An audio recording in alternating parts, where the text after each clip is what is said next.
সকল দাসত্বে পরিণত হয়ে গেছি। আজ মুসলমান সকল অন্যান্য জাতির কাছে অন্যান্য জাতির দাস হিসেবে পরিণত হয়ে গেছি।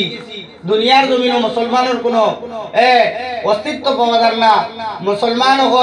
মুসলমান সকলের ব্যাপারে আল্লাহ পাক রব্বুল ইজ্জতে কুরআন মাজিদের মধ্যে জানাইছেন, তোমাদের কোনো ডর নাই, ওয়ালা তাহিনু ওয়ালা তাহজানু, তোমাদের কোনো চিন্তা নাই, ওয়া আনতুমুল আ'লাউন, তুমি যে নিলে যে উচ্চ মর্যাদাশীল, তোমাদের মান মর্যাদা বহুত উপরে। ইন কুনতুম মুমিনিন, যদি তুমি দেন ইমানদার হও, যদি তুমি দেন আল্লাহ তাআলার উপরে ঈমান বিশ্বাস আনো, তাহলে তোমাদের কোনো চিন্তা নাই,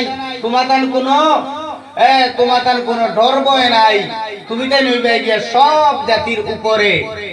কিন্তু আজ আমরা মুসলমান হল বিশ্বের মধ্যে কম নাই, অসংখ্য মুসলমান হল দুনিয়ার জমিনও আছি। আর এই বিচ্ছিন্নতার কারণে এক মুসলমান আরো মুসলমানের প্রতি হিংসা বিদ্বেষ থাকার কারণে আমার মুসলমান ভাইয়ের প্রতি হিংসা বিদ্বেষ রাখিয়া আর অন্য ভাইয়ের প্রতি অমুসলিম ভাইয়ের প্রতি আমরা কিতা করিয়ার বন্ধুত্ব করিয়ার, যার কারণে আমরা আর এই দুনিয়ার জমিনও মুসলমান হলার পতন।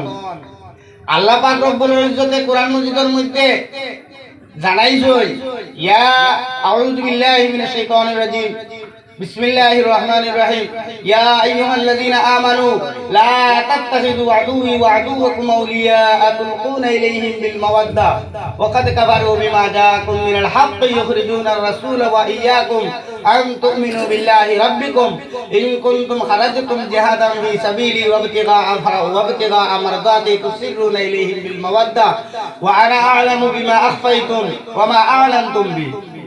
আল্লাহ পাক রব্বুল ইজ্জতে কোরআন মাজিদের মধ্যে জানাইছেন কিটা, ইয়া আইয়ুহাল্লাযীনা আমানু, হে ঈমানদারগণ, লা তাত্তাখিযু আদুওয়ি ওয়া আদুওয়াকুম আউলিয়া, তুমি তেন কিতা করিও না, তুমি তাই আমার দুশমন আর তোমাদের দুশমন হলোর প্রতি তুমি তাই বন্ধুত্ব স্থাপন করিও না। লা তাত্তাখিযু আদুওয়ি ওয়া আদুওয়াকুম আউলিয়া তুলকুনা ইলাইহিম